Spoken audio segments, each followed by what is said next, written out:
বন্ধুসকল মোক বহুতে সুধি থাকে যে তুমি ভিডিঅ' কিদৰে ভাইৰেল কৰা বন্ধুসকল প্ৰায় মোৰ শৰ্ট ভিডিঅ'বিলাক ভাইৰেল হৈ থাকে আৰু আজি আপোনালোকক সেই ট্ৰিকটো মই শিকাম কিদৰে ভিডিঅ' ভাইৰেল হয়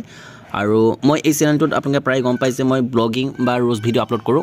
আৰু মই এই ভিডিঅ'টো আপলোড কৰিছিলোঁ আৰু আপোনালোকে দেখা পাইছে ভিউজবিলাক মোৰ বাঢ়ি গৈ আছে আৰু কিদৰে মানে ব্যৱহাৰ কৰিব লাগে ট্ৰিকটো আপোনালোকক আজি ক'ম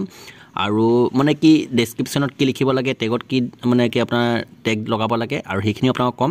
আৰু বন্ধুসকল আপোনালোকে এটা লক্ষ্য কৰিব যেতিয়া আমি শৰ্ট ভিডিঅ' আপলোড কৰোঁ আৰু সেই টাইমটো কেতিয়া আপলোড কৰিব লাগে মই সেই টাইমটো ক'ম আপোনালোকক আৰু আপোনালোকে পৰাপক্ষত পাৰিলে ৰাতি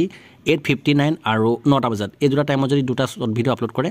যিকোনো এটা ভিডিঅ' ভাইৰেল হ'বই এইটো মানে কি মই প্ৰায় মোৰ নিজৰ ভিডিঅ'বিলাক ভাইৰেল হৈ থাকে আৰু আপোনালোকে দেখা পাইছে মোৰ 2K মানে প্ৰায় ওপৰতে থাকে শৰ্ট ভিডিঅ'বিলাক আৰু আশা থাকিল আপোনালোকে মই কোৱা মতে এবাৰ ট্ৰিক ইউজ কৰি চাওক আপোনালোকৰ ভিডিঅ' 100% ভিডিঅ' ভাইৰেল হ'ব আপোনালোকে সন্মুখত দেখা পাইছে মোৰ ভিউজ বাঢ়ি গৈ আছে আৰু মই টেগ বা ডেছক্ৰিপশ্যনত একো লিখা নাছিলোঁ অনলি মই যিটো টাইটেলটোত মই লিখিছিলোঁ আৰু টাইটেলটো আপোনালোকে লাগিলে অসমীয়াতে লিখক বা হিন্দীতে হওক বা ইংলিছত হওক খালি অকণমান মানে কি